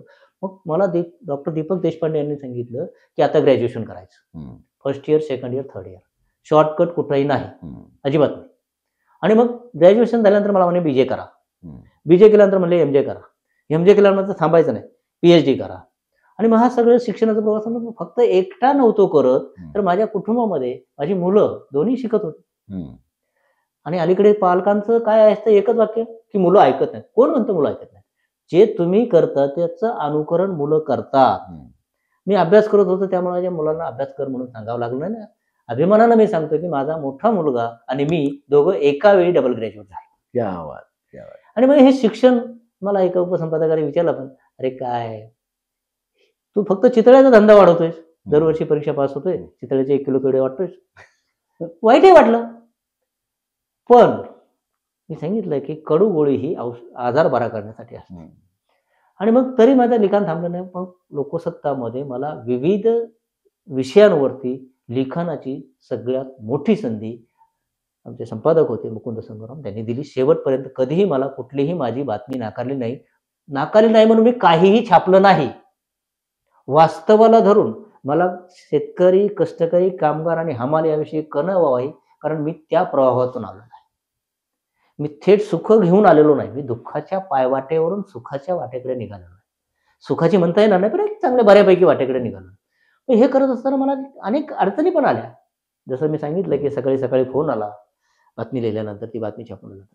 तर मग डिग्री घेतल्यानंतरचा मला सगळ्यात मोठा फायदा हाच झाला, की लोकसत्तामध्ये 2010ला मला नागपूर ट्रान्सफर दिल्यानंतर मी राजीनामा दिला आणि नोकरी सोडली. मला नोकरी हातात नव्हती. मग आता कुठं काय करायचं? त्याच वेळेस माझं नुकतंच हार्टचं ऑपरेशन झालं. त्यामुळे नागपूरला जाणं नव्हतं. मुलंही शिक्षण घेत होते म्हणून नागपूरला जायला नको, आपण इथं कुठे मिळेल ती नोकरी. तुम्ही संपादकांना सांगितलं, की मला पत्रकार म्हणून घ्या. नाही म्हणे, एकदा तुम्ही इथून राजीनामा दिल्यानंतर परत घेता येत नाही. मग पुन्हा 15 दिवस 3 आठवडे पुन्हा प्रवास मुंबईचा आठवला. नोकरीसाठी प्रत्येक ह्याच्याकडे जा त्याच्याकडे जा हे सुरू केलं. आणि मग लोकमतनी बोलवलं पिंपरी चिंचवड. मग पुणे मुंबई केलेलं परवडलं. इथून हडपसर पिंपरी चिंचवड जाणं शक्य नाही. मग एक दिवस मला पुढारीमध्ये बोलवलं. पुढारीच्या मालकाने मला माझी कात्रणं सगळे माझी स्टाईल आहे, की सगळी आलेली बातमी बरोबर तारीख वार लिहून ती फाईलला लावायची. आणि ती तुम्ही परवा बघितली आहे. आणि मग तिथं दाखवल्यानंतर मालकांनी स्वतः प्रतापसिंह जाधवांनी स्वतः बघितलं ती आणि मला माझ्याकडे बघितलं, असं वर बघितलं. म्हणजे तुमची काय मुलाखत घ्यायची? एवढं जर लोकसत्तामध्ये चांगलं लिखाण केलेलं आहे, तर तुमची मुलाखत काय? लगेच संपादकांना सांगितलं, की यांना शहराला उपसंपादक म्हणून ॲडजस्ट करा आणि तिथून उपसंपादक या पदाचा कार्यकाळ सुरू झाला. पुढारीमधला आणखी एक अनुभव सांगतो चांगला. वृद्धाश्रम ही अलीकडे वाढत चाललेली संकल्पना. माझ्या मनामध्ये प्रश्न आला, की वृद्धाश्रम का म्हणून वृद्ध म्हणून त्यांना का हिणवता? मग त्या वृद्धाश्रमाची नावं बदला. काय बरं नावं बदला. त्याला आनंदाश्रम म्हणा. वृद्धाश्रम नको आनंदाश्रम म्हणा असा लेख लिहिला आणि पुढारीमध्ये प्रसिद्ध झाला. त्याच्यानंतर कोंडव्यातली एक महिला ती शोधत होती, की हा लेखक कोण आहे. तिने पुढारीला फोन केला. कोल्हापूरला गेला. कोल्हापूरने पुण्याचा फोन नंबर दिला. त्यावेळेस मोबाईल वगैरे फार दुर्मिळ होते. मग माझा नंबर दिला आणि सर म्हणजे मला गहिवरून आलं ते वाचताना. माझ्या डोळं अश्रूने भरून आले आणि खरोखरच चांगला मुद्दा मांडला. वृद्धांना वृद्ध म्हणून हिणवू नका. ही सगळ्यात मोठी प्रेरणा आहे आणि अनेकांनी त्या विषयावरती लिहिलं. आणि मग त्याच्यानंतर पुढारीमध्ये ज्यावेळेस एक आपले राष्ट्रपती माजी राष्ट्रपती यांचा बंगला होणार होता, बाणेरला होणार होता. आणि तिथं बाणेरला झाल्यानंतर तिथल्या लोकांना अनेक अडचणी येणार होत्या. या विषयावरती 3 दिवस मालिका केली. मग त्याला जोड बातमीदारांना स्वतःचं मत मांडायचं नसतंय. बातमीदारांना कोण सांगतोय त्याचं कोण म्हटलं, कोणी तक्रार केली हे तुम्हाला कळलं पाहिजे आणि ती बातमी तिथं असली पाहिजे. मग कर्नल सुरेश पाटील सेवानिवृत्त आहेत. त्यांच्याकडे गेलो. त्यांच्याकडून सगळी माहिती घेतली. ती शब्दबद्ध केली आणि आमची वृत्तसंपादक होते हरीश कैची त्यांना दाखवली. छान लिहिली म्हणे. आणि मग 3 दिवस सलग लावली आणि तो बंगला तिथला रद्द झाला. हा यशस्वी प्रवास. मग त्या कर्नल पाटलांनी टेबल लावलं, सह्याची मोहीम केली वगैरे वगैरे अनेक आनंद झाला. म्हणजे त्यावेळेस सुरुवातीला भीती वाटली, की बाबा एवढ्या याच्या संघर्षामध्ये आपण जातोय, खरंच चालेल का? आणि मग आपल्याला पुन्हा उद्या काय अडचण येईल का? हे सगळं करत असताना हे सगळं केलं, लावलं. अनेक विषयाला वाचा फोडली. त्याचबरोबर प्रभातमध्ये आलो. त्याच्यानंतर प्रभातमध्ये आल्यानंतर प्रभातमध्ये आरोग्य पुरवणी होती आणि आरोग्याशी निगडीत प्रत्येक नागरिक किंवा भूतलावरचा प्रत्येक घटक आरोग्याशी झगडत असतो. मग आरोग्य या पुरवणीमध्ये 90हून अधिक डॉक्टरांच्या मुलाखती घेतल्या, नखापासून केसापर्यंत. आणि त्याच्यात सगळ्यात मोठी मुलाखत होती कारण माझं हार्टचं ऑपरेशन झालं. डॉक्टर दिलीप माने सरांना मी बोललो, की आपल्याकडे हार्टचे रुग्ण जास्त आहेत, का आहेत आणि कशामुळे? तर त्यांनी एक चांगलं उदाहरण दिलं. हे बघ म्हणे आपल्याकडे हार्टचं उदाहरण का जास्त होतं? कारण आपण काय करतो, जेवलो की लगेच कामाला बसतो किंवा कामाला लागतो. आणि सगळ्यात कमी रुग्ण आहेत ते जपानमध्ये. का? तर जेवणानंतर ते 15 मिनिटं 20 मिनिटं आडवी रेस्ट घेतात. प्रिंट मीडियामध्ये काम करत असताना शेतकऱ्यांच्या वेदना असतील, कामगारांच्या लढाया असतील, प्रस्थापित पुढाऱ्यांच्या विरोधात उभारलेलं बंड असेल, बंड अशा अर्थाने की त्यांना जाब विचारण्याचा प्रयत्न असेल. तर हे सगळं करत असताना हा समृद्ध आणि श्रीमंत प्रवास असेल. पण आजच्या काळातली ही जी डिजिटल मीडियाची जी काही एक झंझावाती घोडदौड सुरू आहे, तर त्याबद्दल काही अनुभव आहेत का? प्रिंट मीडियामध्ये काम करत असताना जेव्हा पुढारीमधून प्रभातमधून पुण्यनगरीमध्ये आलो आणि कोरोनाचं संकट जगावरती कोसळलं. वयोमानानुसार त्यांनी आम्हाला थांबवलं 2021ला. 31 डिसेंबर 2020ला. मग पुन्हा सुरू झाला नवीन नोकरी शोध. नोकरी नाही म्हणून पोलीस पत्रकारिता थांबले नाही. हां. पगार असो किंवा नसो, पोलिसने आम्हाला 6 महिने फुकट बातमीदारी सुरू ठेवली. सकाळी 6 वाजल्यापासून ते रात्री 11 वाजेपर्यंत. मग इकडे जा, तिकडे जा, याची बातमी घे, त्याची बातमी घे, हे लिहे, ती लिहे. असं प्रत्येक समाज घटक हाच माझ्या डोळ्यासमोरचा दुर्बल घटक सांगतो मी मुद्दा म्हणून, कारण त्याला वाचा फोडणारा आजचा पत्रकार फार कमी पडतोय किंवा त्याच्यापर्यंत पोहोचत नाही, हे मला शल्य वाटतंय. पत्रकार मित्रांनो, समाजातल्या शेवटच्या घटकासाठी पत्रकारिता असली पाहिजे. समाजातल्या अन्यायग्रस्त पीडितांसाठी पत्रकारिता असली पाहिजे, ना की ती पुढाऱ्यांसाठी किंवा प्रस्थापित कंत्राटदारांसाठी आणि कारखानदारांसाठी नव्हे. हे सांगणारं एक उत्तम उदाहरण म्हणजे doctor Ashok Balgude sir. Sir please. आणि मग ते सुरू असताना सकाळमध्ये संधी मिळाली 9 महिन्यानंतर. आणि सकाळमध्ये संधी मिळाल्यानंतर सकाळचं त्यावेळेस 3 KM डिजिटल माध्यम सुरू होतं. आणि त्यालाही बातम्या पाठवायचो. आणि एक दिवस मीटिंगमध्ये बोलवलं आणि त्यांनी सांगितलं की अशा बातम्या आपल्याला करायच्यात आणि दररोज 3 बातम्या तुमच्याकडून हव्या आहेत. बातम्या 3 हव्या आहेत म्हणल्यानंतर मला आणखी स्फुरण कळलं की रोज 10 बातम्या लिहिणारा मी, मला उलट 3 पेक्षा जास्त. मला म्हणे किती बातम्या पाठवायच्या ते पाठवा. मग मी बातम्या वाचायला सुरुवात केल्यानंतर श्रद्धा कुलकर्णी म्हणून मॅडम म्हणत होत्या. त्याने सांगितलं की बालगुडे साहेब तुम्ही डायरेक्ट तुमच्या बातम्या अपलोड करता, तुमची बातमी एडिट करायची काही गरज नाही. आणि एक बातमी सकाळी घडली की पौडवरून निघालेलं वराड हडपसरला भोगावच्या इथं डिझेल टँकला आग लागली. वराड गाडीमध्ये बसलाय आणि त्याला कोणीतरी ड्रायव्हरला सांगितलं. ड्रायव्हरने ताबडतोब गाडी थांबवली, वराड बाजूला उतरवलं आणि ते डिझेलच्या टँकला लागलेली आग विझवली वगैरे. तोपर्यंत एकाने तो फोटो सोशल मीडियावरती टाकला होता. तो फोटो घेतला, ती बातमी केली आणि अपलोड केली. पहिल्या अर्ध्या तासात 40,000 व्ह्यूज त्याला मिळाले. क्या बात, क्या बात. ही डिजिटल मीडियाचं हे चांगलं स्वरूप. आणि दुसऱ्या बाजूला काय होतंय की कोणी काय बोलतंय, बातमीदार कोणी व्हावं, काय व्हावं, वेदना ह्या तुम्हाला जर असतील बातमीच्या, तुम्हाला बातमी करायची, कोणाविषयी बातमी करा, त्याबद्दल काही दुमत असायचं काही कारण नाही, त्याचा प्रत्येकाचं स्वातंत्र्य आहे. पण बातमीदारी ही सामान्य आणि दुर्बल घटकासाठी असली पाहिजे, कारण त्यांना न्याय मिळवून देण्याचं काम हे तुमच्या हातात मोठं शस्त्र आहे. ह्याचा वापर त्याच्यासाठी केला पाहिजे. मात्र अलीकडे होताना दिसत नाही, हे दुर्दैव आहे.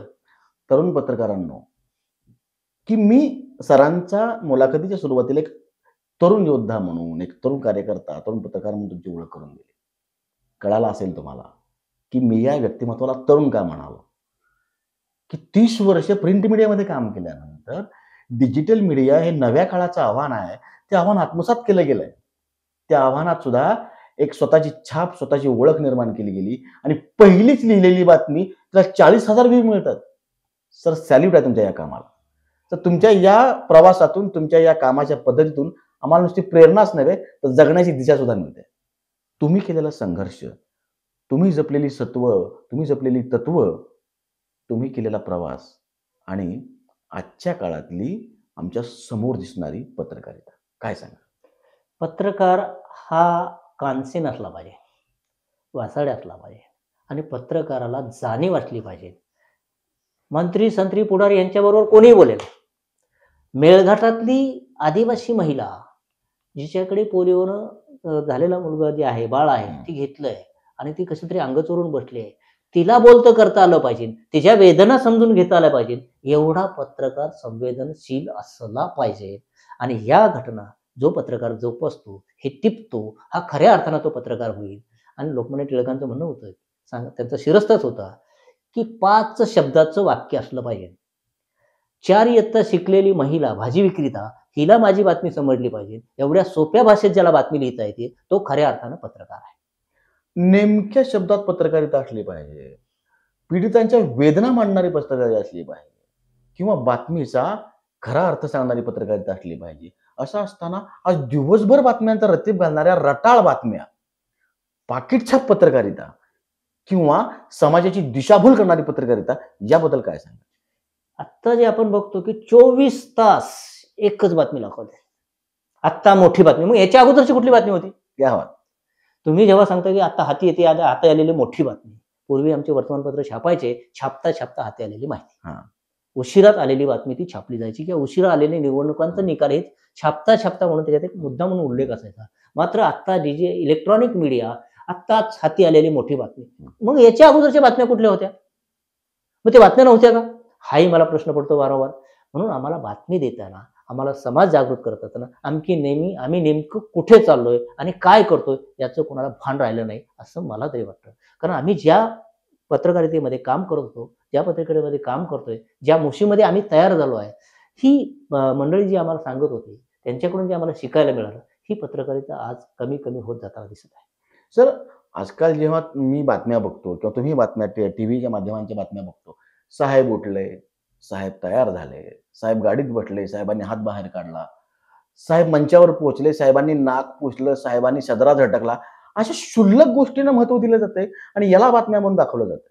ही खरी पत्रकारिता आहे का? अगदी तुम्ही महत्त्वाचा मुद्दा मांडला. मंत्री नेते निघाले, घरातून निघाल्यापासून पहिला पाऊल कुठे टाकलं, दुसरं पाऊल कसं टाकलं, मग गाडीत कसे बसले वगैरे, मग हात कसा दाखवला, मग ते गाडीत कसे झोपले, ही सगळी पत्रकारिता दाखवण्यासारखी आहे का? गरज नाही. आवश्यक तेवढं निश्चितच दाखवलं पाहिजे. पण मुद्दा म्हणून सांगेल की ज्या बाजूला आमचे मंत्री महोदय एवढा मोठा बडेजावपणा करतात, अतिवृष्टीमध्ये आमचा शेतकरी पाण्यात वाहून गेलेला आहे, शेती खरडून गेलेली आहे, विहिरी बुजलेल्या आहेत गाळाने, बांध फुटलेले आहेत, शेतीला कुठेही मागमूग शिल्लक राहिलेला नाही. या बातम्या दाखवण्यामध्ये यांना कोणालाही इंटरेस्ट दिसत नाही. तुम्ही बघत असाल मागील सुरुवातीला काही दिवस त्यांनी दाखवल्या, शेतकरी कसा ग्रासलेला आहे, शेतामध्ये पाणी साठलेलं आहे, वाहून गेलेलं आहे वगैरे. मग मंत्र्यांनी यांनी सगळे दाखवले, पाय वर केलेले आहेत आणि त्या पाण्यामध्ये उभा राहिलेत. बांधावर गेले म्हणून मला परवा अग्रलेख होता माझा. हेलिकॉप्टर उडालं नाही, मंत्री उडाले, शेतकरी अस्वस्थ, शेतकरी पडला, मंत्री उडाले, शेतकरी पडला. हे चाललेलं आता पण खरंच आहे, वास्तव आहे. मंत्री तुमचे हेलिकॉप्टर निघले, मंत्र्यांना माघारी पाठवलं लोकांनी. मराठवाड्यात तुम्ही बघितलं असेल, सगळ्यांनी लोकांनी फिरू दिलं नाही, तिथं माघारी पाठवले. तुम्हाला जाणायचं ना. आणि अजित पवारांचं मला कौतुक वाटतं अजून नेहमी, की त्यांनी एका भाषणामध्ये उल्लेख केला, शिंदे साहेब पुढे तर म्हणे शेती करायला गेले. बूट घालून, सॉक्स घालून शेती करतात का? आणि मग ते झाडाकडे असं बघतात. आणि मग ही अशा पद्धतीने शेती होते का? शेती ही बांधावर उतरून करावं लागते. शेतीला खोरं धरायचं असेल, बांध ते तुम्हाला जर दारं द्यायचं असेल तर खोरं हातात घ्यावं लागतं. त्याच्यात बूट आणि सॉक्स चालत नाही. शेतकरी काय हे तुम्हाला जाणून घ्यायला पाहिजे. शेतकऱ्यांच्या वेदना काय तुम्ही बघितल्या नाही हो, कधीच नाही बघितल्या. शेतकऱ्यांची जेव्हा तुमच्या मुख्यमंत्र्यांच्या मिसेसनं सांगितलं की शेतकऱ्यांच्या महिलांच्या अंगावरती दागिने बघा, वाईट वाटलं मला खरं. तेव्हा एका शेतकरी महिलेने उत्तर दिलं की त्या गायींचं शेण काढायला एक दिवस. म्हणजे शेतकरी काय, कष्ट काय, आम्ही दागिने घालतो, आम्ही कष्ट करतो 24 तास. शेतकऱ्याला, त्या जनावरांना थोडंसं अस्वस्थ झालं तर शेतकऱ्याचं मन हेलावून जाते हो. मी त्यातलाच आहे. आम्हाला तर कष्ट करायचा मुलगा आहे. शेतातली सगळी कामं केलीत, पाळी घालण्यापासून, नांगरणीपासून, पेरणीपासून, 4 बाल्याचं मूठ, 6 बाल्याचा नांगर, ही सगळी कामं मी केलीत. हेल रचणं, गंज रचणं, ही सगळी कामं मी केलेली आहेत. आणि मला आठवत आहे की ही सगळी कामं करत असताना शेतकऱ्यांनी, आणि आमचा आजही मी सांगतो की शेतकरी असा एकमेव प्राणी आहे या पृथ्वी तलावरती की उद्या काय मिळणार आहे का नाही माहित नाही, पण चाड्यावरती मूठ धरतो. ते उगून येणार आहे का नाही हे माहित नाही, मी चाड्यावरती मूठ धरतोय. पण बळीराजा कधीही समाधानी असतो, मिळेल त्याच्यात समाधान होतं. आणि जो आजही मी सांगतो की पत्रकारिता आमच्या तरुणांना मला निश्चितच सांगायला आवडेल, यशस्वी पत्रकारिता करायची असेल तुम्ही वास्तव मांडायला शिका. वास्तव मांडायला शिका, कोणाला भीडभाड ठेवू नका आणि पत्रकारांना स्वतःचं मत अजिबात मांडू नका. तक्रार कोणाची आहे ती घ्या. मजूर अड्डा या विषयावरती दैनिक पुण्यनगरीमध्ये मी मालिका सुरू केली. प्रत्येक मजूर अड्ड्यावर जायचं, बातमीदारांना सांगितलं, त्यांना विषय दिला, तिथले प्रश्न दिले आणि त्यांना सांगितले प्रत्येक मजूर अड्ड्यावर जायचं आणि प्रत्येकाने आपापल्या मजूर अड्ड्यावर हद्दीतले मजूर अड्डे पाठवायचे. त्या मजूर अड्ड्याच्या मालिकेचा परिणाम असा झाला, माजी आमदार बाबूराव पाचरणे वाघोलीच्या मजूर अड्ड्यावरती ती बातमी प्रसिद्ध झाल्यानंतर गेले आणि त्यांनी तिथल्या मजुरांना, स्थानिक मजुरांना सांगितलं की तुम्हाला निश्चित MIDC मध्ये रोजगार मिळवून देण्यासाठी प्रयत्न करतो. ही ताकद आहे बातमीदाराची. बातमीदारानं ते लिहिलं तर ही मोठी ताकद आहे. आणि मग सगळ्या मजूर अड्ड्याची आम्ही पुणे शहरासह उपनगराच्या मजूर अड्ड्याची मालिका सुरू केली आणि यश आहे. त्यांनी कोणीतरी मंत्री तिथे जाऊन देतोय, आश्वासन देतोय किंवा बोलतोय त्यांच्याशी, त्यांच्या वेदना जाणून घेतोय. ही सगळ्यात महत्त्वाची घटना आहे. आणि या वेदना त्यांची काय परिस्थिती आहे. आणि मग जेव्हा पाऊस पडतो तेव्हा मग तो मजूर गावाकडे फोन करतो, घर पडलंय का? शेती भरली का? पाणी आलंय का? बियाणे घ्यायचे का? पेरणी कधी करायची? हे सगळे प्रश्न तुम्हाला पडले पाहिजेत बातमीदारांना. हा मजूर अड्ड्यावरचा माणूस काय बोलतोय? आणि तुम्हाला त्याला बोलतं करता आलं पाहिजे. मजूर अड्ड्याचा हा विषय माझ्या जिव्हाळ्याचा प्रश्न आहे. कारण मी कष्टकरी कामगाराचा आहे. मी हमालाचा मुलगा आहे. माझे आई-वडील अशिक्षित, माझी आई अशिक्षित होती. पण फार मोठी इच्छा होती तिची, इरसल बाळगा. हं, हं. मला मोठं व्हायचंय, पण दुसऱ्याला पाडून व्हायचं नाही येस, किंवा येस. दुसऱ्याला नाउमेद करून व्हायचं नाही. माझा मार्गच वेगळा आहे. मी प्रत्येक वेळी माझा मार्ग वेगळा आहे. आणि आजच्या पत्रकारांना मी निश्चितच सांगेन, की आपण जेव्हा बातमीदार करतो, बातमीदार म्हणून आपण जेव्हा समाजात येतो, तुमच्याकडे फार मोठ्या अपेक्षा आहेत हो. समाजाच्या एवढ्या मोठ्या पददलित पीडितांच्या फार मोठ्या अपेक्षा आहेत. तुमच्याकडे न्यायाधीश म्हणून बघत असतात. हा कष्टकरी सामान्य नागरिक हा पत्रकाराकडे न्यायाधीश म्हणून बघत असतो आणि त्याला त्याच्या समस्येला कुठेतरी न्याय मिळेल या भावनेनं तुमच्याकडे बघतो. तेव्हा त्याच्या वेदना जाणून घ्या आणि त्या वेदना जाणून घेतल्याला आशीर्वाद किंवा त्या ज्या वेदना सोडवण्यासाठी तुम्हाला केलेला प्रयत्न खरंच न्यायाधीश म्हणूनच तुम्हाला पाहू. क्या बात! तरुण मित्रांनो आणि आमच्या प्रेक्षकांनो, आपण डॉक्टरांकडे नेहमी देवदूत म्हणून बघत असतो. ते आपल्याला आरोग्याचं वरदान देतात. पण सरांनी त्यांच्या जगण्यातून आणि आजच्या मुलाखतीतून आपल्याला सांगितलंय, की पत्रकार हा न्यायदूत आहे. तो सर्वसामान्य माणसाला व्यवस्थेच्या विरोधात लढायला शिकवून, लढण्यासाठी प्रवृत्त करून न्याय मिळवून देणारा तो न्यायदूत आहे. यासाठी पत्रकारांनी विवेक जागा ठेवण्याची गरज आहे. यासाठी पत्रकारांनी संवेदनशील होण्याची गरज आहे. या सगळ्या गोष्टी आपल्या जगण्यातून, आपल्या वागण्यातून, आपल्या प्रवासातून जपलेला हा अवलिया, हा तरुण, की ज्याला 40 वर्षांचा अनुभव आहे. 40 नव्हे 65 वर्षांची बांधिलकी आहे आणि आपल्या सामान्यातल्या सामान्य माणसाबद्दलची आत्मीयता आहे. कर्मण्येवाधिकारस्ते मा फलेषु कदाचन मा कर्मफल हेतुर्भुमा ते संगो स्वकर्मणे. अर्थात भगवद्गीता सांगते, भगवान श्रीकृष्ण सांगतात, की कर्म करत राहा, कर्मावर प्रेम करत राहा, सत्कर्म करत राहा, फळाची अपेक्षा करू नको, फळ तुला मिळणारच आहे. सरांच्या एकूणच जीवन प्रवासाकडे बघत असताना सरांनी कधी फळाची अपेक्षा केलेली आपल्याला दिसत नाही. सरांनी फुकट पत्रिका 6-6 महिने फुकट पत्रकारिता करण्याचं एक अनोखं उदाहरण सरांनी आपल्या समोर सांगितलंय. ते जगून दाखवलंय. आणि म्हणून हा कर्मयोगी आहे, हा ज्ञानयोगी आहे, हा शब्दयोगी आहे, हा आनंद यात्री आहे. आणि आदरणीय सर, आदरणीय गुरुवर्य, आम्हाला फार आनंद वाटतोय, आम्हाला फार अभिमान वाटतोय. आजची मुलाखत नुसती मुलाखत नसून ही मेजवानी आहे. ही आनंदाची मेजवानी आहे, ही अनुभवाची मेजवानी आहे. ही आम्हा तरुणांना दिशा देणाऱ्या एका कर्मयोग्याच्या सहवासाची मेजवानी. मित्रांनो, आपलं जगणं आनंदी आणि समाधानी व्हायचं असेल तर करिअर आणि कुटुंब या दोन्ही गोष्टींचा एक योग्य मेळ राखावा लागतो. सरांच्या जगण्यात तो देखील आपल्याला दिसतो. मला सरांना विचारायला आवडेल, की सर तुम्ही करिअरचा तुमच्या या जीवन ध्येयाचा प्रवास अतिशय खडतरपणे केलात, निष्ठेने केलात, ध्येयपूर्तीने केलात, यशस्वीही झालात. पण या सगळ्या गोष्टींमध्ये कुटुंबाने तुम्हाला कशी साथ दिली? कुटुंब हे प्रत्येकाचं साथ देतच असतं. प्रत्येक कुटुंब हे असायलाच पाहिजे. आणि कुटुंब असेल माणूस हा कसा साथ देतो, की आपण जर चांगलं वागत असेल, हा ध्येय आहे निर्व्यसनी. आत्तापर्यंत तंबाखू, बिडी, गाडी ह्याच्यापासून फार दूर आहे. पिणं वगैरे तर आणखी त्याच्या पलीकडचं आहे.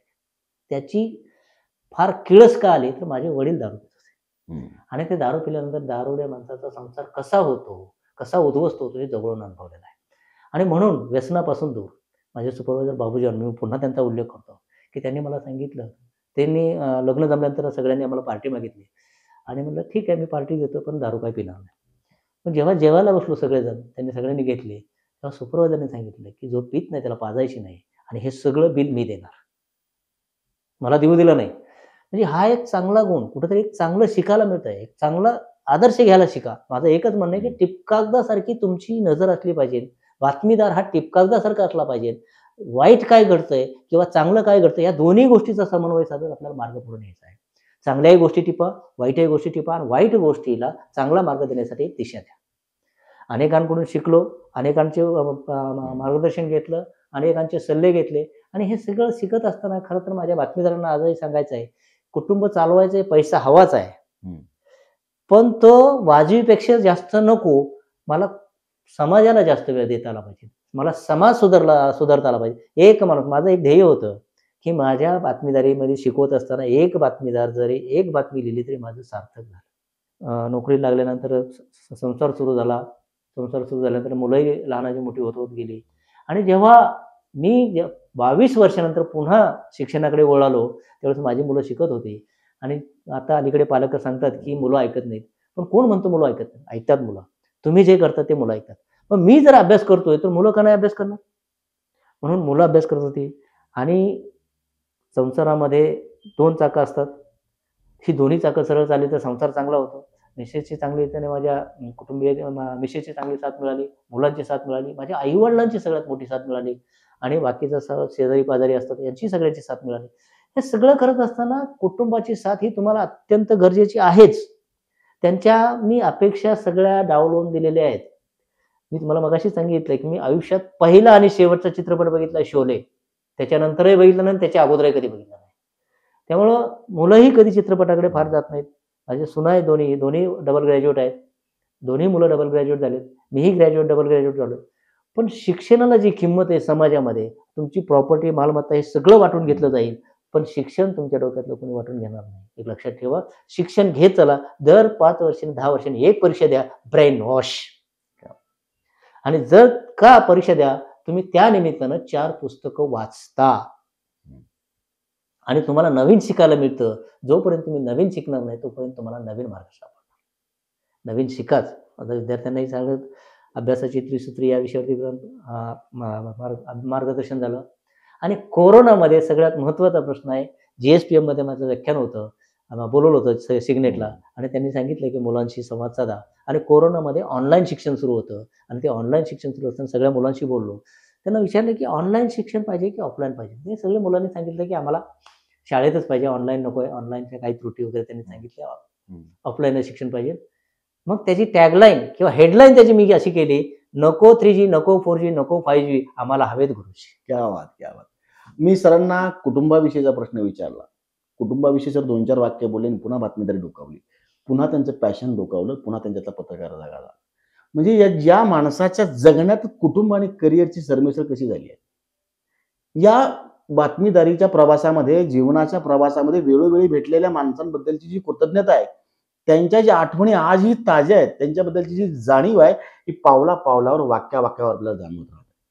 आणि म्हणून मला असं म्हणावं असं वाटतं, की आपल्याला पाठिंबा देणारं कुटुंब हे आपल्या कर्तबगारीचा कणा असतं. आणि या माणसाचं कुटुंब हे फक्त 4 माणसांपुरतं किंवा 4 भिंतीमध्ये अडकलेलं नसून या पूर्ण प्रवासामध्ये सर्वत्र विखुरलेलं कुटुंब आहे. असा हा कुटुंबावर प्रेम करणारा, कुटुंबासारखंच आपल्या पत्रकारितेवर प्रेम करणारा हा गुरुजी. आता सरांनी सांगितलं, की 2G नको, 4G नको किंवा 5G नको, आम्हाला हवेत गुरुजी. तर आजच्या समाजाला, आजच्या तरुणांना अशाच गुरुजींची गरज आहे. आपल्या रिअल हिरोचा मुख्य हेतूच हा आहे, की समाजात चांगली माणसं आहेत, चांगलं कर्तृत्व गाजवत आहेत, समाजासाठी चांगलं काम करतायत, समाजाला चांगली दिशा देतात, तरुणांना चांगली प्रेरणा सुद्धा देत आहेत. या चांगल्या माणसांना तरुणातल्या चांगल्या लोकांपर्यंत पोहोचवण्यासाठी हा चांगुलपणाचा प्रपंच आहे आणि तो म्हणजे रॉयल कट्टा. आणि रॉयल कट्ट्याच्या माध्यमातून आम्ही तुमच्या सगळ्यांसोबत घेऊन येत असतो रिअल हिरोज, रॉयल हिरोज. तर आदरणीय गुरुवर्य श्री बालगुडे सर, तुम्ही आमच्या या स्टुडिओमध्ये आलात. आम्हाला फार आनंद आहे, फार आम्ही अभिमानात किंवा आम्ही कृतज्ञ आहोत, की तुमच्या सहवासानं, तुमच्या या आजच्या मुलाखतीनं आमच्या या रॉयल हिरोजच्या शिरपेचात एक मानाचा तुरा खोचला गेला आहे. नक्की सर. धन्यवाद. रॉयल मीडियाने मला बोलवलं, बोलण्याची थोडीशी संधी दिली. रॉयल हिरो म्हणून जेव्हा तुम्ही आम्हाला बोलवलं, कुठल्या अंगानं माझ्याकडे बघितलं किंवा मी तुमच्यानंतर समोर आल्यानंतर फक्त 15 मिनिटाची ओळख आणि त्याच्यानंतर तुम्ही जेव्हा माझ्याशी बोलत गेला आणि आमच्या या रॉयल हिरोचे खऱ्या अर्थानं रॉयल आहेत आणि रॉयल हिरोच आहेत. ते ज्या प्रचितीमध्ये राम चुकला त्या प्रचितीचं नाव आहे तुकाराम आणि ते तुकाराम गोडसे आहे. त्या तुकाराम गोडसेनं एक छोटासा मी त्याला संदेश दिला, की मला हे नुसती वरचा रंग बघू नको. आणि त्यांनी तो ऐकला आणि जेव्हा हे सगळं वैभव उभं केलं, मला अभिमानानं सांगा वाटतं, की असा पत्रकार घडला पाहिजे. आणि आजही तो आदर करतो. मला अभिमान वाटतो, की तुकाराम महाराजांचं नाव ठेवण्यासाठी जेव्हा रुक्माई तिथे गेली, तेव्हा सगळ्या आत्या वगैरे होत्या आणि तिथे सांगितलं, की नाव ठेवा. मग एवढी मोठी विश्वासी जननी जिथे आलेली आहे, तिला सांगितलं तुम्हीच ठेवा नाव. तेव्हा तिने कानामध्ये सांगितलं की ज्या प्रचितीमध्ये राम चुकला त्या प्रचितीचं नाव आहे तुकाराम. आणि तो आमचा हा तुकाराम आणि माझ्या वडिलांचंही नाव तुकाराम आहे. मला अभिमानानं सांगावं वाटतं मी संत तुकाराम महाराजांचा मुलगा आहे. क्या बात, क्या बात. धन्यवाद सर. तुम्ही स्वतः ज्या पद्धतीने जगला आहात तशाच प्रकारचे विद्यार्थी तुम्ही घडवत आहात आणि याचं उत्तम उदाहरण म्हणजे आमचे मित्र आपल्या रॉयल हिरोचे संकल्पक आणि या हडपसरच्या आणि पुण्याच्या परिसरामध्ये ज्यांनी आपल्या कामाच्या बळावर आपल्या नावाची ख्याती निर्माण केली आहे, आपली एक वेगळी ओळख निर्माण केली आहे, असे पत्रकार तुकाराम गोडसे यांच्याच संकल्पनेतून हा प्रकार हा हा कार्यक्रम आपण इथं सुरू केला आहे आणि चांगली माणसं चांगल्या माणसांपर्यंत घेऊन जाण्याचा हा यत्न सुरू झालेला आहे. पत्रकार श्री तुकाराम गोडसे सर, आदरणीय श्री बालगुडे सर, मी तुम्हा सगळ्यांचं, तुम्हा दोघांचंही या रॉयल हिरोजच्या विशेष व्यासपीठावर मनःपूर्वक स्वागत करतो, आभार मानतो आणि कृतज्ञता व्यक्त करतो. धन्यवाद सर, मनःपूर्वक धन्यवाद. निश्चितच रॉयल मीडिया आणि सामान्यांच्या दुःखांना, पीडितांच्या दुःखांना वाचा फोडणारा एक टोल नाक्यावरती प्रसंग घडला होता आणि तो प्रसंग मला आजही आठवतो. त्या प्रशासनाला कशी त्यांना त्याची जागा दाखवायची हे दाखवून दिलं आणि तिथून खऱ्या अर्थानं तो पत्रकार आज समाजामध्ये वावरतोय अभिमानानं आणि स्वाभिमानानं. निश्चितच इथून पुढे यशस्वी वाटचाल असेल. रॉयल मीडियाचे संस्थापक संचालक अध्यक्ष तुकाराम गोडसे.